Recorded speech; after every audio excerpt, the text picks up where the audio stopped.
Hi guys, thank you so much for joining me today. My name is Anna Antonin from the YouTube channel Anna Antonin, or you may know me from Anna Antonin Photography. On my channel, I share a smorgasbord of videos. Can you use smorgasbord in that term? I don't know. I have new comedy videos every week. I share my favorite recipes. I share homeschooling tips from time to time. And today we're talking about photo stuff. I've done photography for a little over 10 years, which is really crazy because I promise you I'm not super old, but I started really, really young. Today I'm talking about something that I've been wanting to talk about for so long, and I finally have kind of compiled all my thoughts onto one sheet of paper, and I'm so excited to talk to you all about this because it's going to be really, really helpful. I have always, for years and years and years, heard about the same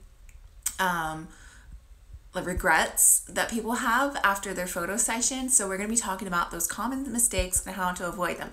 Interestingly enough, it's not always the responsibility of the photographer. It's actually a lot of your responsibility, a lot of the client's responsibility when they're booking a shoot to make sure that they have the right person and that things can go smoothly.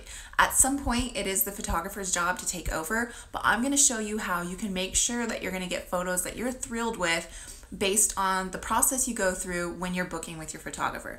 So the first thing to do, let's say you don't know anyone, or maybe you do know somebody, you shouldn't limit yourself into a box. Because nowadays, let's face it, we all probably have a sister or an aunt or a friend, somebody who does photography. You should not feel obligated to book with them just because they do it. Because everybody has a different style, and I think that they should be able to understand that, you want to pick the style that fits you best, because that's the beauty of there being such a large variety of photographers, is all of the different things that they offer. Everyone has a different area of experience, and that's so important to look at when you're booking with your photographer. My dog is wanting to get in, but she'll go away. So yeah, area of expertise is that's something that's really good to look into beforehand. So for example, I specialize in family portraits, especially with little ones. I do all ages, but having a little one myself, and because of years and years of experience, I specialize in working with that age when they're wiggling and running around and creative or shy, whatever all the wonderful things from childhood come with. I specialize in working with that. And the other thing I specialize in is brand shoots. So small companies in San Antonio, where I am, or it doesn't have to be small, but family-owned companies that need headshots and product photos, and a brand shoot, basically just like showing the world who you are. I specialize in that. And if you're more interested to hear about brand shoots, I'll be talking about that next week. So make sure you subscribe and don't miss out on that video. But I kind of went off on a little tangent there. Let me get my train of thought back. This is the issue with me doing live videos, is me like getting distracted and trying to stay focused and not take up too much of your time. So if you want to do a wedding, definitely find someone who is experienced with weddings and that's their forte, because weddings are a whole different ballgame. It's one thing to be able to know how to use a camera, but a photographer, a professional photographer, it's so much more than just knowing how to use the camera. It's the experience with how to pose the shots, how to go with the flow, how to work under stressful conditions. So hiring someone who is specifically an experienced wedding photographer is so important, and that's the same for any type of shoot you're doing, is to find a photographer who has experience in that area. If there is someone who's learning to do those things and wanting to branch out, I recommend them as a second shooter, or maybe doing like a fun stage shoot where they can get experience, but it's not your actual wedding day that they're learning how to take photos on. That's just too scary, and you don't want to make that mistake. So that would be the first thing, is finding someone who specifically specializes in what you do. If there's someone whose work you love and you don't see exactly what you're looking for in their galleries, reach out to them and ask them about their experience, or if they can show you galleries of the type of event that you're needing or what you're looking for. And that brings me to my second point, is looking at their galleries. If you find a photographer that is available for your date, that they specialize in the type of shoot you want and you're interested, it's definitely worth it to spend some time perusing their website and really getting to see what their work looks like. whatever is on their website is what a reflection of what you will have at the end of your session, what their edited work looks like. Ask yourself, if your photos look exactly like that, are you happy with that? You can ask them to look at a gallery that's similar to the type of session you're doing. So if you're going to have a family session or a maternity session, say, hey, can you send me, if it's not in their gallery page, like, can I look at one of your maternity galleries or something like that? And look through it, and just imagine that if that was your session exactly like that, was that what you want? Would you be happy with that? Granted, you and your photographer should, during your consultation, make a lot of decisions about the setting, the colors, the style, and things like that will change. But as far as the poses, and just the general type of photography and style, you need to love it when you're looking at their galleries.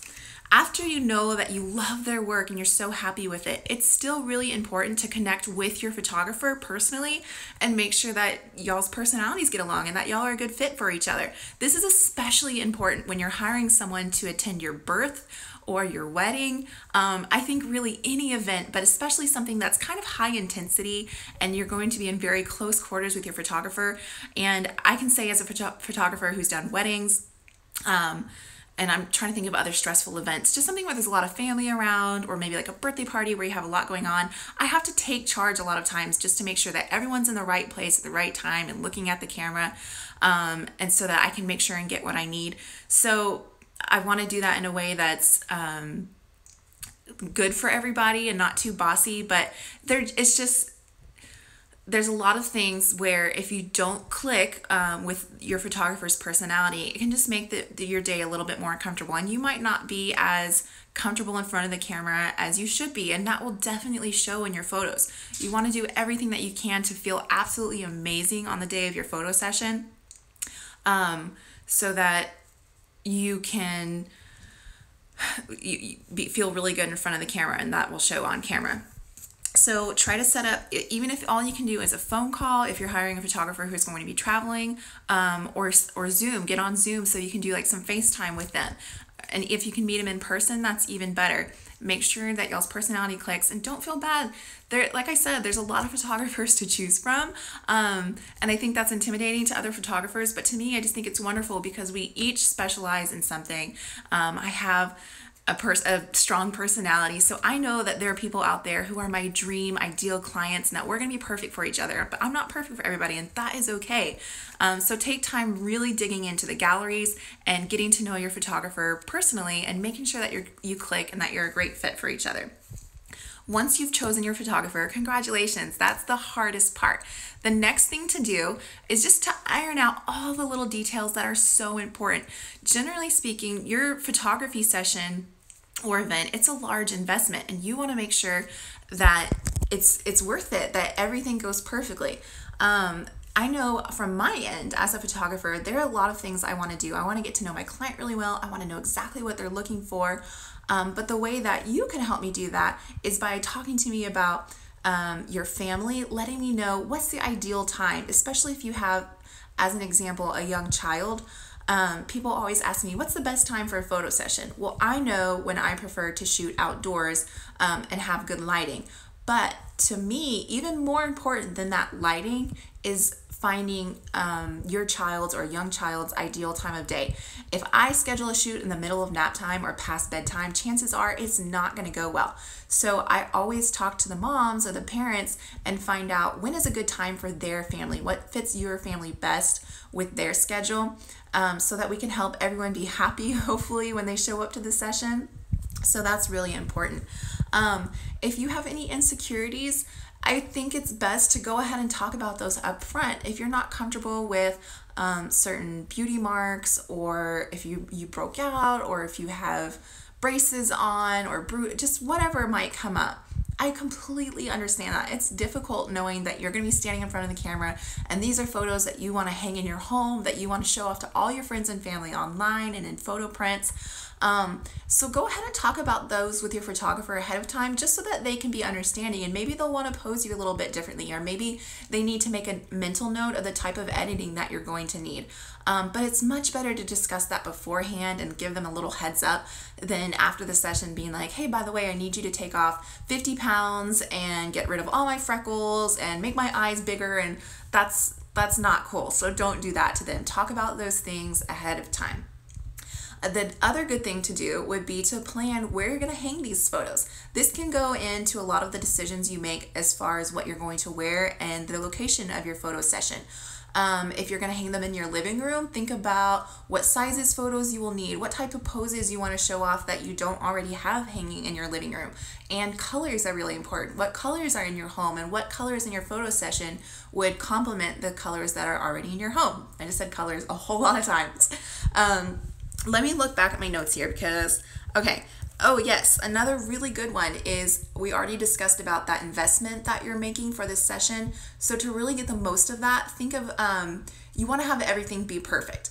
Because here's the thing, and this is especially true for women. I think men don't really care as much, and kids are practically adorable no matter what in front of the camera, and they're not very self-conscious. But when it comes to women, if you are not happy with the way that you look on your photo on the day of your photo session, if your photographer is a magician and they are just the absolute best at what they do, but you don't like the way your makeup looked, or you don't like what you were wearing, or you don't like your hair, whatever it is, I promise you're not going to be happy with those photos. And that's so unfortunate because there's no going back from that, and it's really not the photographer's fault. So that's kind of almost a whole other topic of ways to prepare. But if you're going to have a makeup artist, which I do recommend having your makeup professionally done, just make sure it's someone who your makeup looks like you. Or if you want to do it yourself, maybe just invest in whatever you need to have good makeup that day, but make sure you feel comfortable in it. The same with your hair. Don't try a new haircut or new hairstyle right before your photo session.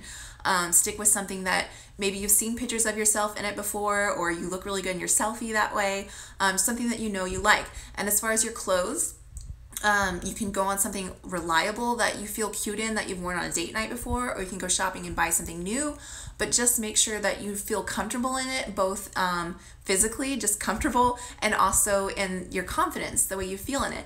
A large part of this is to find something that fits well. And I don't mean like extra tight. What I mean is to find something, it doesn't matter what size it is, but just to find something that's not squeezing out, like, or squeezing your arms out, or hugging and making rolls happen or something like that. It's always much better to go with a size larger that just kind of smooth things out, rather than going with a size too small and squeezing things. It does make a big difference in the way the photos look. What else? I think that's pretty much everything. Yeah, that's a lot of stuff. I hope that helps a lot. The only other thing I was thinking about is I kind of touched on locations a couple of times, but generally, like when someone comes to me, I'll recommend a whole bunch of locations. I'll ask my client, like, okay, what style do you like? What setting? Do you have a vision? Send me a Pinterest board or something, like what's on your mind, and then I'll suggest locations to them. But at that point, what I would love to see is for my client to take a look at, you can go to Google Images and just go to the locations. If they have a website, look at their website and actually look at photos of that location. Or usually if I've done a session there before already, I'll send them that session so that they can see what a session looks like at that location. But all of these things are definitely worth spending time on to make sure that you love your photographer, you love the way you look, your kids are going to be in a good mood, you love the location that you're going to be at, and you know what you want to do with these photos, where you want to hang them, and you can make sure that they look great and are ready for that. Thank you guys so much for watching. If you enjoyed this video, please subscribe or follow me on Facebook. If you have any questions, I promise I will answer them. I'd love to hear from you and see if there's anything I missed or anything you've always wondered. These are the most common regrets or mistakes that I see, but there might be something else too. So if you have questions, please let me know. I'd love to hear from you. And thanks again for watching. Bye.